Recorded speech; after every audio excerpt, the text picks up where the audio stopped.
chat.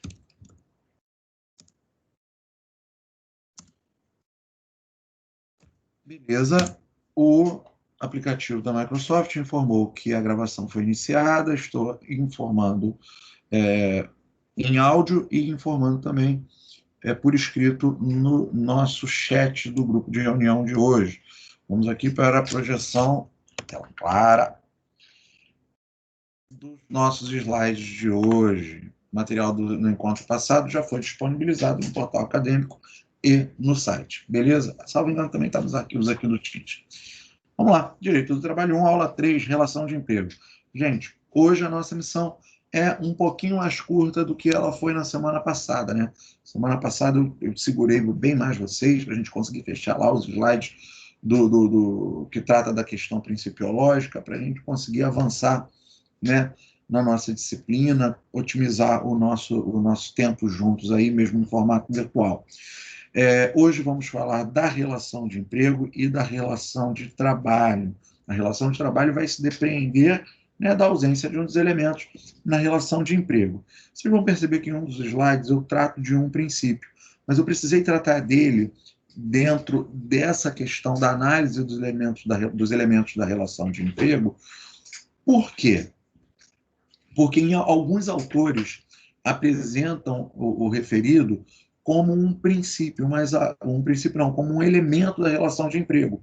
Mas a OAB, a banca da FGV para a OAB, já se manifestou no sentido de reconhecer como princípio. Estou falando da alteridade, mas a determinado ponto da nossa noite de hoje, vamos falar especificamente dele, tá? Fiquem tranquilos. Vamos lá. Então, relação de trabalho versus relação de emprego.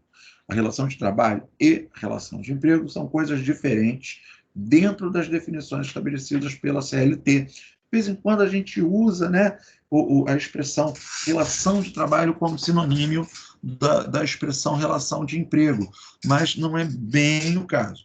Quando eu falo que existe uma relação de emprego estruturada entre dois entes, entre duas pessoas físicas, ou entre uma pessoa física e uma pessoa jurídica, o que é muito natural dentro das relações trabalhistas, lato sensu, né? Eu, quando digo que existe uma relação de emprego, eu tenho 4 elementos que precisam estar presentes naquela relação para que aquela relação seja considerada uma relação empregatícia, tá bom? Ausente algum daqueles elementos ou alguns daqueles elementos, existirá uma relação de trabalho. E a relação de trabalho pode não gerar todos os direitos previstos ali, né, para aquela relação. Será uma relação mais, digamos, mais dinâmica, beleza? Vamos lá. A consolidação das leis trabalhistas estabelece de maneira clara que existem certos requisitos essenciais para que a relação contratual, a vida entre contratante e contratado, sejam consideradas como uma legítima relação de emprego. Neste sentido, dispõe o artigo 3º da CLT. Aí eu fiz, né, o Ctrl+C, Ctrl+V da CLT. Né, considera-se empregado. Vejam que eu coloquei uns númerozinhos aqui do lado, para que vocês percebam os 4 elementos caracterizadores da relação de emprego esposados pela CLT. Então, considera-se empregador toda pessoa física que prestar serviços de natureza não eventual, né, contínua, que se projeta no tempo, a empregador. Depois eu preciso conhecer quem é o empregador, né? O artigo 2º da CLT fala quem é o empregador. Sob dependência deste, né, sob o comando deste, e mediante salário. Tem que ter dinheiro envolvido. Se não tiver dinheiro envolvido, vai ser outra coisa, mas não vai ser emprego, pode ser voluntariado. Você imagina aí que eu me torne amigo da escola, né? Aquele programa que tinha, nem sei se esse programa ainda existe, mas que eu me torne amigo da escola. Vou participar de um projeto numa determinada escola pública para poder falar de direito da criança e do adolescente aos menores de uma escola primária em área de risco. Olha, surgiu um projeto bacana, né? E aí eu me apresento lá pessoalmente, 2 vezes por semana, quando a diretora determinar, né? Então me apresento pessoalmente, me apresento com regularidade, me submeto às ordens daquela direção, mas é um voluntariado, eu não quero salário. Olha, não é emprego, é um trabalho que eu exerço naquela localidade, é um projeto, é um outro tipo de atividade, mas não é emprego. Para ser emprego tem que ter dinheiro envolvido, tá? Tem que ter aspecto pecuniário envolvido naquela relação jurídica e que tem os seus detalhes, né, os seus requisitos. Vamos ver aí nos próximos slides. Tá? Então, vamos lá. Elementos da relação de emprego. Da interpretação do artigo 3º, podemos depreender que 4 são os elementos da relação de emprego, conforme dispostos no artigo em comento. E na mesma ordem que apresentados, eles seriam os seguintes. Então, de acordo com essa ordem aqui, ó, né, o 1, pessoa física, 2, natureza não eventual, 3, dependência deste e 4, mediante salário, eu teria aqui, ó, para o 1, a pessoalidade. Para o 2, habitualidade, que é natureza não eventual. Para o 3, subordinação. Vamos dar uma olhada lá no artigo de novo, ó, sob dependência deste. E mediante salário, é o 4, onerosidade. Enfim, né, aí vem o macetinho, né? Aí o que eu já combinei com vocês, eu vou tentar ordenar, né? Vou tentar aí ajustar os slides que eu estou fazendo para ilustrar os nossos encontros, né? Estou tentando sempre redigir eles aí da maneira com que eu pretendo conversar com vocês, com que eu planejaria desenvolver o nosso bate-papo presencial em sala de aula, né? Então, às vezes eu vou colocar termos assim mais populares, né? Então, enfim, nessa ordem é difícil decorar, né? Então, vamos lá. Macete. Os elementos da relação do emprego são shop. Shop todo mundo lembra, né? Shop lembra comprar. Eu trabalho para shop, para comprar as coisas, né? Outro dia eu estava lendo aqui eu estava vendo aqui um meme de uma pessoa falando que ela adora o joguinho, como é que é o joguinho do site de compra, que você só passa de fase quando o produto chega, né? Então a gente trabalha para ter o dinheirinho para poder comprar, né? Então vamos lá. Então, o que seria o shop? Ó, um ajuste, né, desses elementos para a gente poder lembrar. Subordinação, habitualidade, onerosidade e pessoalidade. E aquilo que eu estava comentando no início do nosso encontro, dessa diferença de relação de trabalho e relação de emprego. Todos os requisitos. Oi. Alguém chamou? Chamei. Essa ela tem um período de dias para ela deixar de ser não eventual? Não existe assim um exato número de dias. Vai depender, eu vou falar ali mais para frente, tem um slide que fala só ali da não eventualidade, nós vamos tratar item por item, afinal de contas, nosso encontro hoje é basicamente para tratar disso. Tá? Resolvemos essa questão da relação de emprego, a gente consegue se entregar o trabalho por hoje e partir para a próxima. Mas, para não te deixar sem a resposta, tá, Marcelene? Não existe um número de dias que seja algo assim fechado. Vai depender da natureza da atividade e da necessidade permanente do empregador. Essa é uma pergunta que ela já muito é feita, né? Muito se reflete sobre isso, principalmente com relação ao trabalho do doméstico. Porque você tem ali, por exemplo, a empregada doméstica, que ela é diarista e que ela vai uma vez por semana na casa de determinada pessoa. Mas ela vai uma vez por semana, toda sexta-feira, ao longo de 5 anos. É diarista ou é empregada propriamente dita? Isso tem que ser discutido. Tá? Adianto que para uma vez por semana, por mais que seja no mesmo dia da semana, no caso das domésticas, existe um entendimento muito forte, né, principalmente depois das reformas, que não caracteriza o emprego regular, que a habitualidade ela não fica caracterizada, seria bem como diarista mesmo.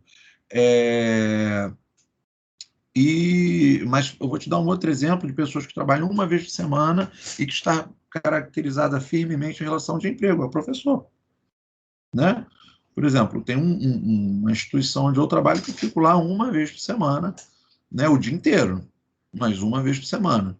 Aí fico 3 com vocês aqui no Abel, 2 em outro lugar, 1 em outro lugar, tudo picadinho, né? Mas é uma vez por semana. E varia. Tem semestre que é dia de quinta-feira, tem semestre que é dia de sexta, tem semestre que é dia de terça. Mas a não eventualidade está caracterizada. Por quê?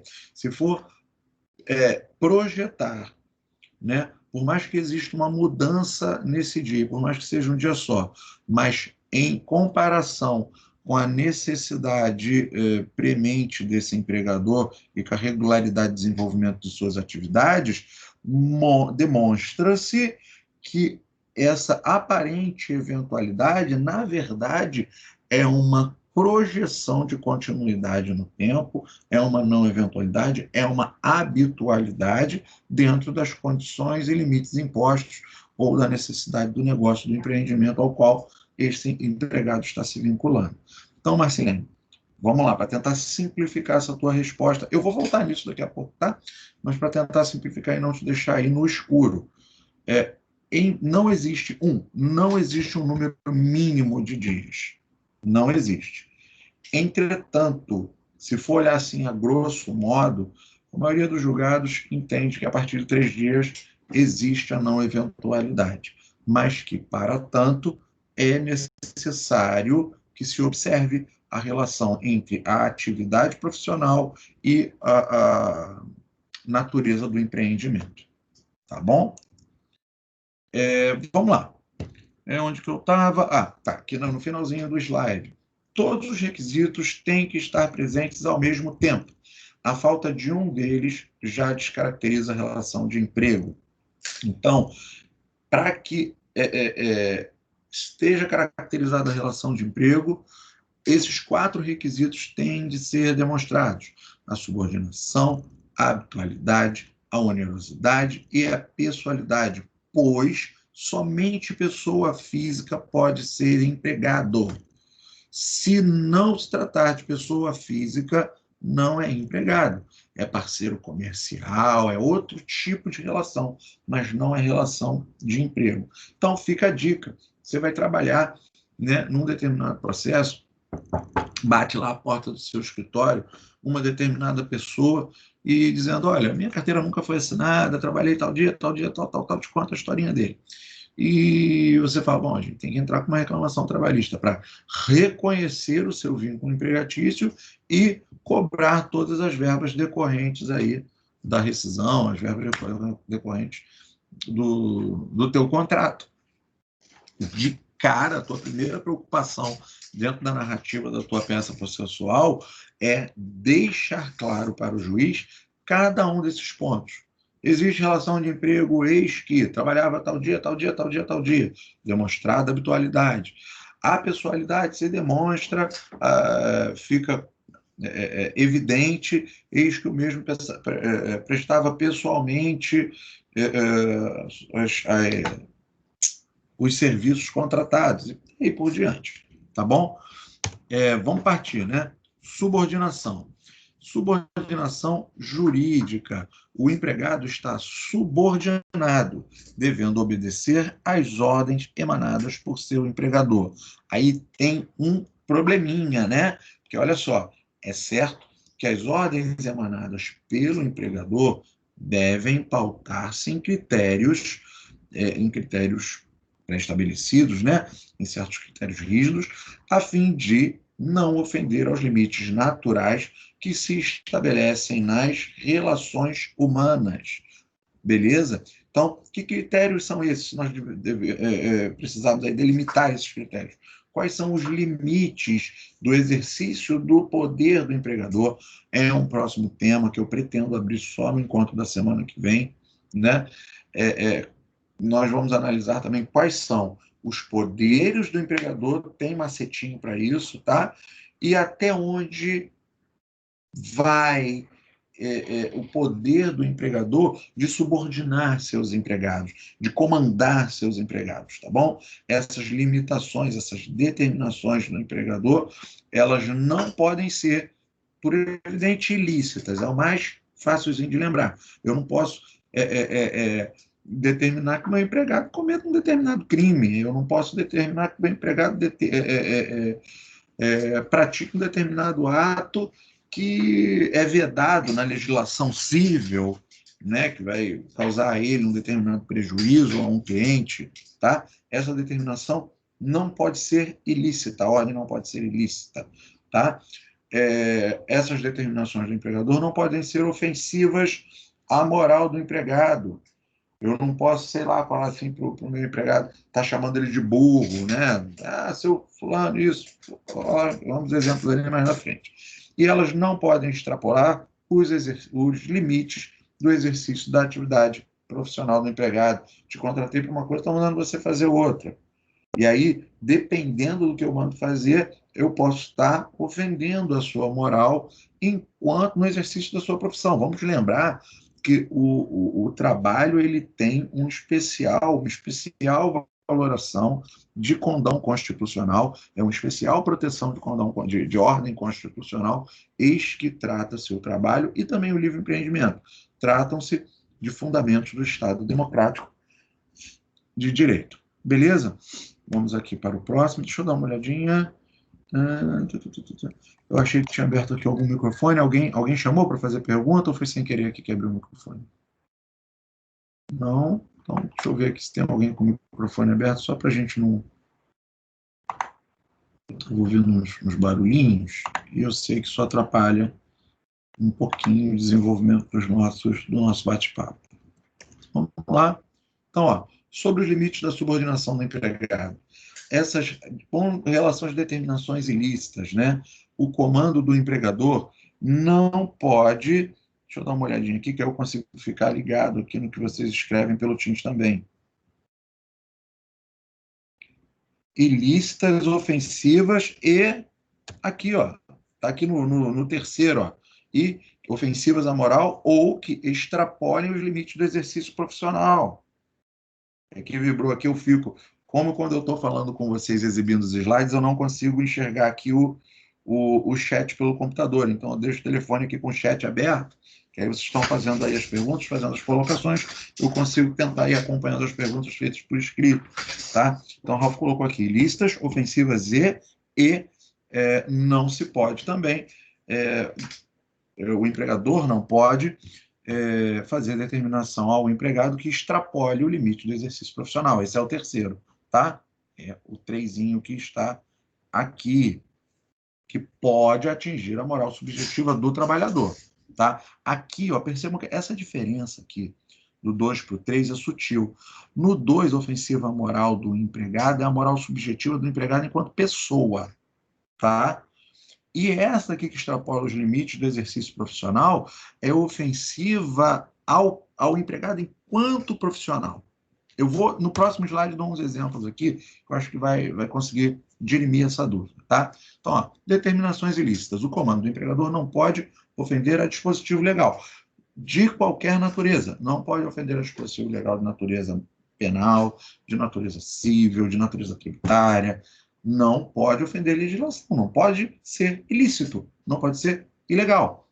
Não poderá, por exemplo, o empregador determinar que o caixa do seu supermercado repasse aos clientes uma cédula falsa que recebeu por equívoco, né? Infelizmente, né, para gente, para nós que somos brasileiros, em especial para nós cariocas, né, quem nunca ouviu um desabafo de um colega, um vizinho, um parente, um conhecido, né, que falou assim, pô, a fulana está trabalhando lá no caixa, ela recebeu uma nota de 50 falsa, o empregador descontou do salário dela, ou recebeu uma nota de 50 falsa e o chefe dela mandou ela se virar para trocar aquilo com os clientes, mandou passar adiante, mandou botar no envelope do banco, mandou dar lá na loteria. Olha só, né? Quanta coisa errada, tá? Então, é uma determinação frontalmente ilícita, tá? Com relação às determinações ofensivas à moral do empregado. O empregador não poderá dirigir seu empregado de maneira ofensiva à sua moral subjetiva. Por exemplo, com o emprego de expressões como burro, sujo, idiota. Isso tudo sem prejuízo, por evidente, de eventual responsabilização criminal. Não vamos perder de foco que, por exemplo, se eu tenho lá um empregado, eu falo assim, seu idiota. Bom,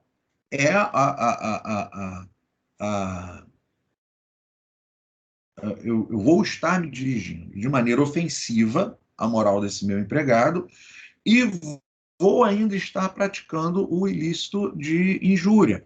vamos falar de extrapolação ofensiva moral do empregado. Alguns de vocês, principalmente aí os mais experientes, né, devem lembrar que há alguns anos era muito comum em posto de gasolina ser obrigatório as meninas que trabalhavam em posto de gasolina que usassem eu não gosto nem de chamar de uniforme, mas é o que era, né?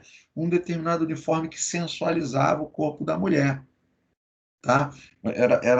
Era shortinho muito curto, era bustiezinho muito decotado, coisa do tipo. Tá? Era uma determinação de que o uniforme de mulheres era daquele jeito e que os homens que trabalhavam no posto eram esses uniformes que a gente conhece, que a gente vê até hoje, né? Bota, calça comprida, camisa que protege o corpo do frentista do respingo de combustível, nós sabemos são químicos cancerígenos, né? E aí, eventuais, qual foi a polêmica nessa época, né? Algumas mulheres falavam, não, eu não quero usar shortinho e bustiezinho mais. Eu cheguei a ter notícias de mulher que falavam assim, eu nem me incomodo de expor o corpo, mas põe em risco também a minha saúde.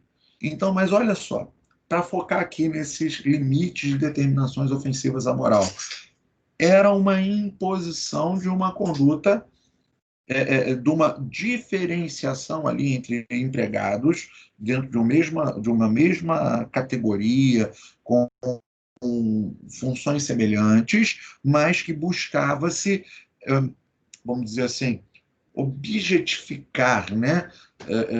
Dar condão de objeto ao corpo feminino, diferenciando-a de outros empregados daquele estabelecimento, com um comportamento ofensivo à moral subjetiva de cada qual. Posso hoje em dia dizer o resultado, vocês me servam de testemunhas, por favor, aqueles que puderem. A gente não acha mais imposto de gasolina esse tipo de comportamento, esse tipo de determinação às frentistas mulheres. Porque isso deu muita ação, isso deu muita condenação em danos morais. Tá? Vamos lá para a terceira hipótese dos limites, né? A subordinação do empregado. O comando não pode extrapolar os limites do exercício profissional contratado. Isso é muito comum. Tá? O empregador não pode exigir do empregado que o mesmo realize tarefa diversa daquela para a qual foi contratado. Por exemplo, não poderá o empregador determinar, no exercício de seus poderes de controle e direção, que o contador da empresa dê faxina no refeitório. Que percebam, não é eu sou contador da empresa, estou aqui e tá, deixei minha caneca cair aqui no chão, quebrou meu café, sujou tudo, né? Não, aí tudo bem, tem que limpar, você sujou, é uma regra de comportamento habitual, ela pode ser expressa, tácita ou não, né? Mas é uma outra questão. Outra coisa é, o seu Tício, né? O senhor contador, não tem muito serviço para você hoje, é o dia do mês que o contador trabalha menos, a gente sabe que a semana é fraca, a menina da faxina ela não vai vir, hoje é o senhor que vai limpar o refeitório. Mas como assim? Eu sou contador. Eu não sou o servente, né? O encarregado de limpeza. Não, mas é o senhor, então está demitido. Olha só, extrapolando os limites da subordinação do empregado, extrapolando os limites do meu poder de direção, controle e comando. Tá bom? Mais adiante, como eu disse, nós vamos trabalhar os poderes do empregador em específico, né? E aí eu dou aqui, né, um macetinho, ó, de DOC, né? Direção, disciplina, organização e controle, e os seus respectivos conceitos, tá? De DOC, eu já preparei até um slidezinho, né? Que eu coloco naquela historinha do macetinho, eu brinco com esse macete, que é o seguinte, né? O empregador, a gente lembra o quê? A gente lembra que eu trabalho para receber, que de graça, se não fosse para receber, ninguém trabalhava, né? Assim, em linhas gerais. E aí, quando eu penso em receber, eu penso, pô, será que hoje é o dia que o chefe vai fazer o DOC para minha conta? Né? Se ele tem o poder de pagar, ele tem o poder de DOC, ele tem o poder de fazer o DOC. É o cara do DOC, é o empregador. Então, ele tem o poder de direção, de disciplina, de organização e controle. Quando a gente trabalha cada um desses poderizinhos aí, eles podem levar outros nomes também, mas eu gosto de trabalhar com com esses termos por uma questão de treinamento, de macete, de aproveitar aí para planejamento para uma eventual prova. Tá? Vamos lá. Habitualidade, né? O critério da habitualidade. Habitualidade ou não eventualidade. Habitual é aquilo que acontece sempre, que se repete no tempo, ou que se projeta no tempo, não havendo a necessidade que ocorra todos os dias. Aí está tocando aí o exemplo, deixa eu pegar aqui, que é a nossa colega, a Marcilene, né? Estava com dúvidas. Não havendo necessidade todos os dias, não sei, que se repete no tempo, que se projeta no tempo, não havendo necessidade que ocorra todos os dias, mas desde que se insira na necessidade permanente do tomador de serviços, do empregador. Então, na verdade, ele se projeta no tempo na necessidade permanente do empregador. E aí, para tanto, depende de uma análise entre a natureza do trabalho exercido e a natureza da necessidade do empreendimento. E aí o magistrado, né, analisando essa tensão entre os elementos mão de obra e empreendimento, ele vai verificar se aquela regularidade caracteriza ou não caracteriza a habitualidade. Tá? E aí é a matéria de direito processual. Mas o importante é nós sabermos que a habitualidade é caracterizada não por uma quantidade em específico de dias, mas sim por essa tensão, por essa relação entre a natureza do trabalho e a necessidade de permanência daquele trabalho, a necessidade de tomar aquela mão de obra estabelecida pela natureza do empreendimento. Tá? Aí o exemplo, né? Determinado empregado pode ser contratado para trabalhar em dias específicos da semana, em semanas alternadas e em horários pré-determinados, irregulares em simetria temporal com a semana, mais regulares para com a necessidade permanente do empregador, né? Então, eu coloquei um exemplo aí que eu gosto muito, né? De uns amigos que trabalham com isso, né? Que é o caso, por exemplo, dos garçons contratados para trabalhar em bares e boates que só abrem de sexta a domingo, ou naquela região só abrem. Tem semana que abre de sexta a domingo, tem semana que abre só sábado e domingo, tem semana que abre de sexta a segunda. Isso acontece muito também em determinados contratos em áreas de veraneio. Estou mencionando para poder, né, vocês fazerem esse tipo de projeção, né, onde você tem aqueles empregados que são habituais, que são regulares da empresa, mas na época de alta temporada você vai trabalhar de quinta a segunda, né? Em baixa temporada vai vir só no final de semana para a gente tocar os negócios. Mantém-se uma habitualidade e com um elastecimento ou uma redução da jornada, e aí vai depender, como eu mencionei acima, da natureza e da necessidade de permanência daquele empreendimento, né, para aquele empregador, pessoa física ou jurídica, tá? O empregador é pessoa física ou jurídica, o empregado tão somente pessoa física. Mas como o P no shopzinho ficou por último, né, vai ser um slide mais um pouquinho à frente. Beleza? Oi. Como o senhor fala a necessidade de permanência do empregador? Voltando nesse assunto aqui do garçom, se ele trabalha de sexta a domingo, em determinado horário, né, aquele horário fixo, vamos supor, de 4 da tarde à meia-noite, não sei, não estou vendo se dá às 8 horas, enfim, mas ele está trabalhando num horário habitual, certo? E essa necessidade de permanência do empregador, nesse caso aqui, não estaria caracterizado? Só nesse exemplo aqui, está caracterizado a habitualidade. Está caracterizada a habitualidade no contexto desse exemplo. Tá, obrigada. Era só isso. Está caracterizado. É claro que é um exemplo bom para caracterizar a habitualidade, mas na prática a relação entre garçons e estabelecimentos dessa natureza é uma relação que depende muito das previsões dos acordos coletivos, né? Cada cidade tem um acordo coletivo com o sindicato de vários hotéis e restaurantes, normalmente os 3 são juntos, que vai depender das peculiaridades daquela localidade, mas via de regra caracteriza-se, via de regra, com observação do direito material, caracteriza-se sim a habitualidade, tá? Nesse modelo. Beleza. Beleza? Valeu, então. Vamos lá, deixa eu ver aqui. Próximo. Onerosidade. O empregador tem que pagar, como nós falamos lá, né? Pelos serviços prestados. A relação de emprego não pode ser gratuita e tem que ser pactuada uma forma com que a contraprestação em moeda corrente no país seja fixada.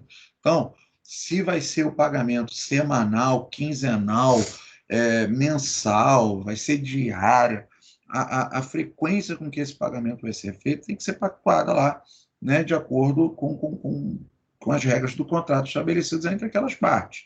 Tá? A maior regra dessa característica da onerosidade é que essa contraprestação ela é contratada em moeda corrente no país. E outro aspecto muito importante, né? Nunca inferior a um salário mínimo.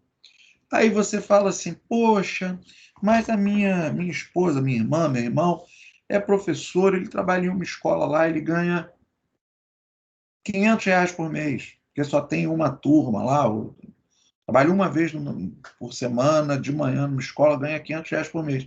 É menos que um salário mínimo. É menos o valor bruto. Mas o valor hora, comparado com a projeção do salário mínimo hora, supera o valor do mínimo. E é claro que, no caso dos professores em específico, existem, dentro de cada uma das regiões, os parâmetros máximo e parâmetros máximos e mínimos, né, de projeção do valor hora do salário, de horas extras e tudo mais. Tá? O que é importante, nós vamos falar sobre isso mais à frente, quando falarmos sobre salário, sobre a regrinha do salário mínimo, do salário federal, onde vamos lembrar que a Justiça do Trabalho é uma justiça federal especializada. Essa regra do salário mínimo, já adianto, fica aqui, nós vamos lembrar quando isso for tratado como um tema específico de encontro, que eu tenho lá o salário mínimo, né, hoje, se não me engano, é 1.045, eu quero ver o salário mínimo dia, 1.045 dividido por 30, que é o mês comercial, aí tranquilo, e eu quero ver o salário mínimo hora, o valor de 1.045 dividido por 220, porque existe um entendimento jurídico potencializado pelo TST há muitos anos que a quantidade de horas mês comercial, o mês comercial ele tem 220 horas. Então, eu vou pegar o valor, dividir por 220, eu vou achar o salário hora. Então, qual é o salário mínimo hora? 1.045 dividido por 220. Vamos ver quanto é que é aqui, ó, só por curiosidade. 1.045 dividido por 220. O salário mínimo hora hoje está em R$ 4,75. Beleza? Vamos lá.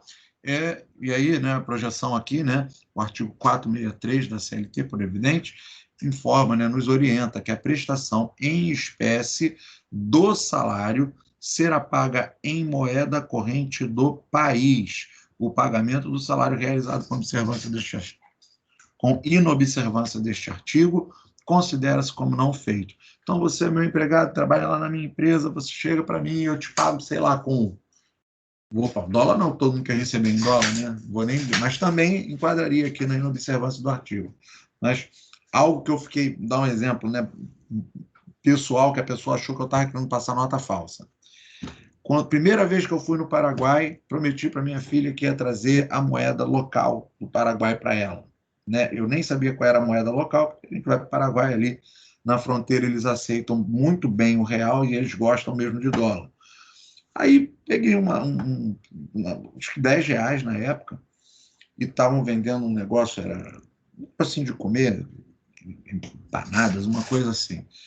E eu pedi, me dá um desse. E aí a menina falou, era R$1, R$2, uma coisa. Quando ela veio com o troco em real, eu falei, poxa, você pode, por favor, me dar o troco na moeda paraguaia? Porque eu prometi, minha filha novinha, levar lá para ela.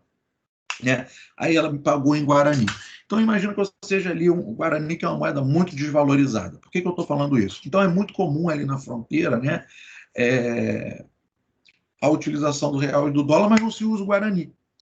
Então, tu imagina que você tem o teu comércio ali em Foz do Iguaçu, é dia de você pagar teus funcionários, aí olha, pô, não tem R$1, não tem dólar. Você está aqui em Foz do Iguaçu, vem teu funcionário, você encontra a chequezinho dele com um valorzinho real, você fala, olha só, tá aqui, tá? Eu estou botando até um pouquinho a mais, mas eu estou te pagando em Guarani.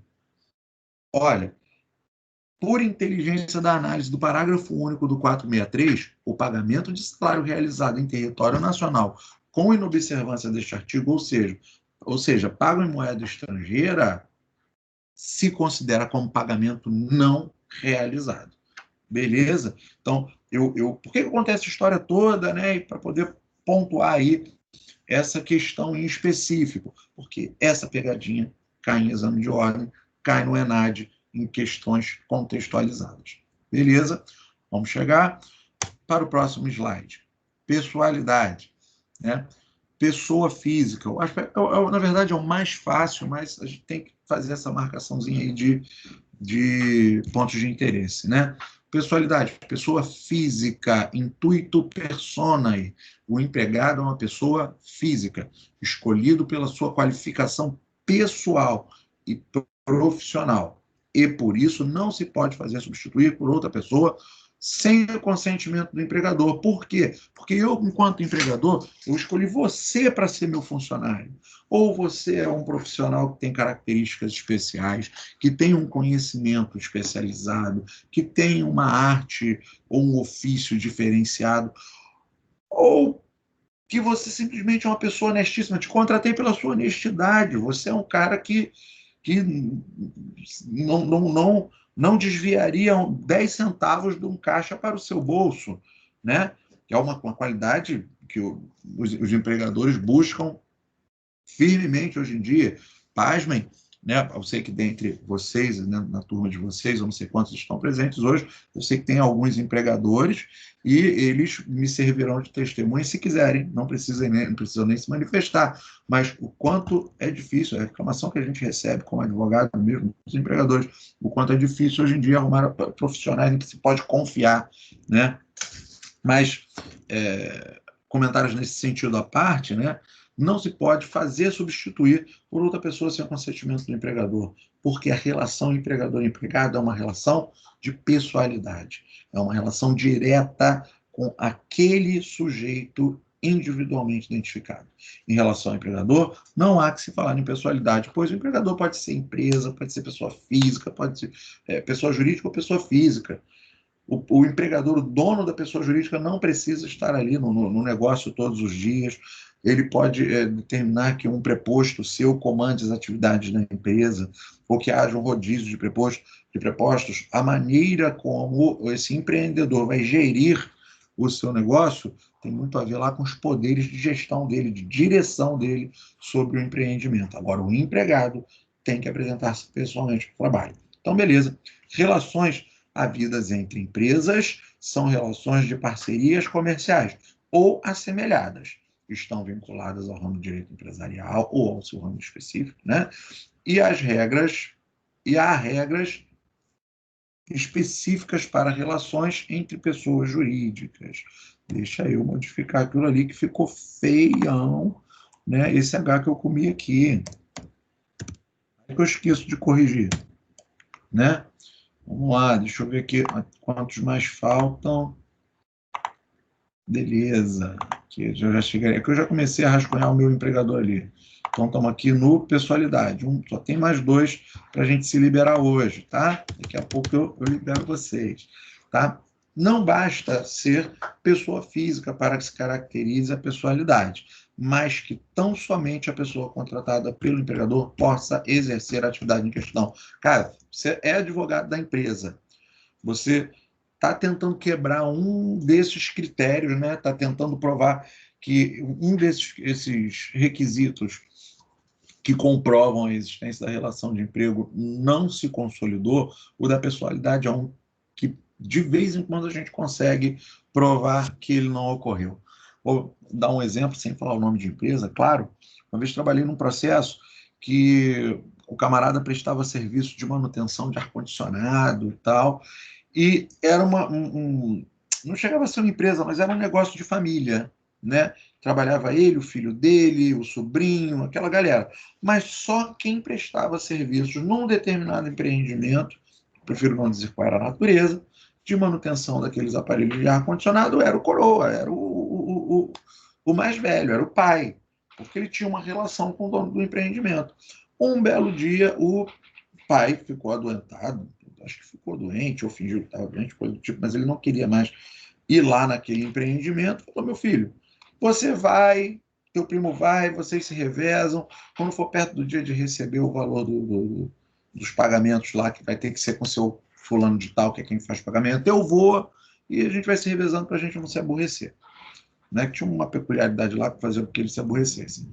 Percebam que dentro dessa sistemática dá para perceber que há quebra direta desse requisito da pessoalidade. Se eu posso me fazer substituir pelo meu irmão para que ele trabalhe a ser exercido em determinado empreendimento, eu não sou funcionário. Aí você fala: óbvio, eu estou vendo, mas você está vendo que não era uma relação de emprego, porque eu já estou te contando a história agora. É como se você estivesse vendo um filme, né? Que você vê passando ali na televisão, você vê a realidade e fica doido, falando: como é que o policial não viu que foi esse cara que matou, né?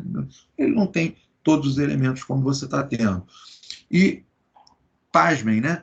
Depois que eles terminaram de se aborrecer com uma questão específica, esse coroinha, né, ele pegou e ingressou com uma reclamação trabalhista requerendo o reconhecimento da relação de emprego de todo o período, quando, na verdade, era uma prestação de serviço. Era um serviço na qualidade de autônomo. Então, não tinha o critério da pessoalidade, não tinha aquele critério da subordinação estrita, né, que ele tinha que exatamente fazer o serviço da maneira que era determinado. Não, ele tinha uma certa liberdade de atuação. E como nós conseguimos demonstrar a quebra desse requisito da pessoalidade? No próprio depoimento da testemunha, de uma das testemunhas do senhorzinho que ingressou com a ação, que era, não me lembro se foi o sobrinho ou o filho que escorregou. Falou: não, quando meu pai não podia, foi o filho. Acho, quase certeza que foi o filho.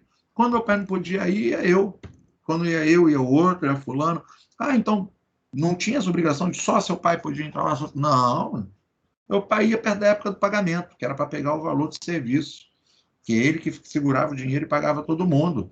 Mas surgiu o serviço, ia quem dava, e tinha serviço todo dia.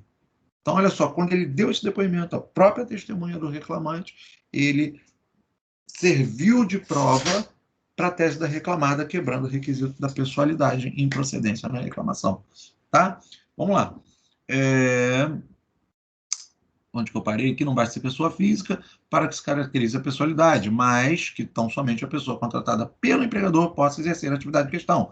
Aí eu coloquei um exemplinho, né? Tentei adaptar esse exemplo que eu dei da substituição do pai pelo filho, algo mais curto, para ficar consignado aí nos nossos slides. Por exemplo, um pai, contador aposentado, não pode substituir o filho numa empresa de contabilidade onde trabalha como contador empregado, em razão de sua ausência por motivo de saúde. Se contador empregado, meu contratozinho lá bonitinho, fiquei doente, precisei cair de moto, estou com um pino na perna, precisei ficar deitadinho em casa.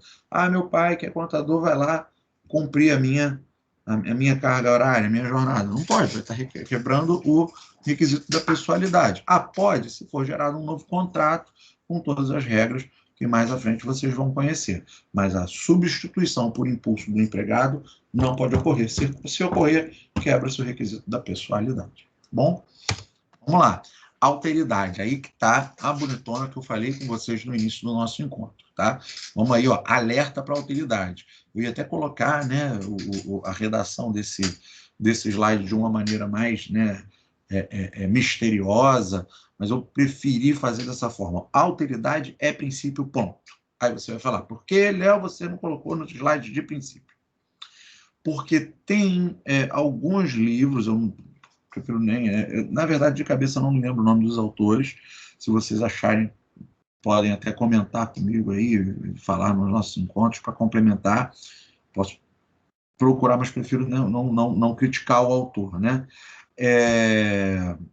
Então, em alguns livros, alguns autores, em alguns artigos, vocês vão verificar que a alteridade é apresentada como requisito da relação de emprego, tá? Que eu coloquei aqui embaixo, como elemento da relação de emprego. Que é para esquecer mesmo, tira isso da mente, Tá? Alguns autores apresentam a alteridade como elemento da relação de emprego. Entretanto, a banca da OAB-FGV já se manifestou nesse sentido, reconhecendo o tema como princípio. Então, a alteridade é princípio. Tá? Aí você me pergunta o que é alteridade. Alteridade é algo bem tranquilo, que inclusive, gente, a alteridade ela está descrita como um elemento lá do empregador, como algo que está vinculado ao empregador e não ao empregado. Tá? A alteridade, o princípio da alteridade nos ensina que o risco negócio é assumido pelo empregador e não pelo empregado. Assim, em teoria, se o ônibus, por exemplo, sofre... Outra aqui que eu escorreguei, eu não sei se é o autocorretor ou sou eu mesmo. Acho que é melhor eu ficar com essa culpa para mim, né? Vamos lá. Assim, se um ônibus sofre um roubo, o ônibus, lato sensu, né? Quem sofre o roubo são os funcionários no ônibus durante seu trânsito. Tá? Se o ônibus sofre um roubo, o prejuízo é da empresa e não do empregado, porque quem assume o risco do negócio é o empregador. Nesse sentido, como falei para vocês, ó, até a gente estava comentando de APS, né? Aqui, ó, foi um trechinho de um artigo que eu copiei aqui, mas tinha referência processual embaixo, colacionei aqui também. O ministro João Orestes Dallazen, relator do caso, no caso do TST, o TST é um caso que estava comentando, como eu falei, que tirei isso daqui de um artigo, afirmou que o acordo coletivo não prevê expressamente reembolso em caso de furto, mas apenas que os empregados comuniquem à autoridade policial superior hierárquico sobre o roubo. Era uma análise do TST sobre esse caso de roubo a ônibus, furto a ônibus. Aí, aqui o trechinho entre aspas, mencionado pelo ministro Dallazen, nesse recurso de revista que está indicado aqui embaixo. Em face da ausência de previsão de desconto salarial em contrato coletivo, não se cumpriu o disposto do 462 da CLT, que lembra, quando a gente falou sobre princípios, né, tem alguns que são relativizáveis, e essa questão dos descontos é relativizável se prevista em acordo coletivo com participação do sindicato. Então, não se cumpriu o disposto no 462 da CLT, o que torna inválido o desconto. Isso o relator, por unanimidade, colegiado, fixou a pena de multa diária de R$500 por empregado que sofrer o desconto. Então, só para poder ilustrar o princípio da alteridade e ilustrar como o risco de negócio ele se vincula ao empregador. Eu não coloquei aqui o texto do artigo, mas vamos lá para o... Não é 462, não. É artigo 2º. Espera aí. Vou ilustrar isso para vocês aqui. Ó. Isso daqui é a CLT, né, no Planalto, atualizadinho. Eu gosto de usar essa versãozinha online, porque está sempre mudando alguma coisa. Acho que já comentei isso. Está aqui, ó. Considera-se empregadora a empresa individual ou coletiva que, assumindo os riscos da atividade econômica, alteridade, admite, assalaria e dirige a prestação de serviço. Mas a alteridade ela está vinculada aqui, ó, ao empregador. Tá bom? Aí você fala, mas a pessoa física, Léo, você falou que é empregador. Parágrafo primeiro aqui, ó. Calma que a gente vai falar sobre isso depois. Equipara-se a empregador para efeitos exclusivos da relação de emprego, profissionais liberais, instituições de beneficência, associações e outras instituições educativas que admitirem trabalhadores e tal. E daí, depois a gente vai fazer a análise de quem é um empregador. Tá bom? Passado isso, que fique fixado que a alteridade é princípio. O dia que a OAB-FGV, que a banca da OAB-FGV chamar a alteridade de elemento da relação de emprego, a gente muda isso, porque o nosso primeiro desafio ao sair daqui da faculdade é superar o exame de ordem. Então, o que vai orientar aqui o nosso discurso, né, os nossos diálogos? Como a OAB-FGV tem cobrado esse assunto. É assunto polêmico, é assunto que tem duas vertentes, é assunto que tem duas correntes doutrinárias colidentes. Vamos ver como é que a jurisprudência está se manifestando. Eu não gosto muito da jurisprudência orientando a doutrina, não. Vou aproveitar a oportunidade para poder explicar isso. Tá? Mas, para nós que somos alunos de graduação de Direito, aqui inseridos nesse contexto, tem colidência de corrente doutrinária. Eu vou dar uma olhadinha na jurisprudência, como ela está se comportando, porque pode ser que o ABFGV me pergunte na questão qual, segundo o posicionamento jurisprudencial do STF, Como deve ser considerada a questão supranarrada? Aí tem que estar ligado aí no assunto, na doutrina e na jurisprudência. Mas, principalmente, como a banca do exame de ordem está vendo isso? Está vendo isso com olhos de princípio? Beleza, é corrente minoritária, mas é a corrente que eu preciso para essa prova. Vai fazer a tua prova para analista do TRT1 daqui do Rio. Vamos lá, como é que a banca do TRT1 está se comportando? Vai fazer a prova para juiz, e daí por diante, tá? Vamos lá, para fechar o nosso encontro de hoje, com o último slidezinho planejado para o dia de hoje. A exclusividade. A exclusividade não pode ser considerado um requisito essencial. É porque, da mesma sorte, em algumas doutrinas, né, os professores eles colocam a exclusividade como um requisito essencial à formalização do contrato de trabalho. Como se encontram lá o SHOP, né, a subordinação, a habitualidade, a onerosidade e a pessoalidade. Só que exclusividade não é, e isso é muito simples. Aí eu estou aqui como prova disso, qualquer professor, tá? Exclusividade não pode ser considerada um requisito essencial e toda e qualquer relação de emprego, mas somente o será se for pactuado expressamente em determinado contrato de trabalho. Já vou dar esse super exemplo dos professores. O exercício de 2 ou mais contratos de trabalho não podem ser incompatíveis entre si com relação aos horários ou modos de execução. Por exemplo, eu que sou professor, não posso, né, contratar com a ABU para trabalhar de segunda, quarta-feira, a noite inteira, e ao mesmo tempo contratar, né, com qualquer outra universidade para trabalhar no mesmo horário. Bom, colidência de horário. Aí sim eu vou sofrer, de repente, um problema, né, uma sanção por parte do meu empregador, por um, por outro, pelos dois. Tá? Então, não há de haver incompatibilidade. Exemplo disso são os professores, que geralmente têm 2 ou mais contratos de trabalho reconhecidos em CTPS, na carteira de trabalho e previdência social, simultaneamente, com ou sem com que os seus compromissos profissionais sejam colidentes. E de maneira diversa, né? Não é raro, por exemplo, isso é muito comum nos concursos do magistério superior das universidades públicas. Tem lá, abre edital, concurso para professor auxiliar tempo parcial 20 horas.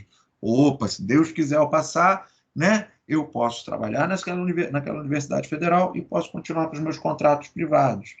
Ah, concurso para professor tempo integral. Eu vou ter que dar 40 horas de dedicação para aquela atividade, para aquela universidade daquele concurso, mas continuo não estando proibido de trabalhar, de ter outros contratos.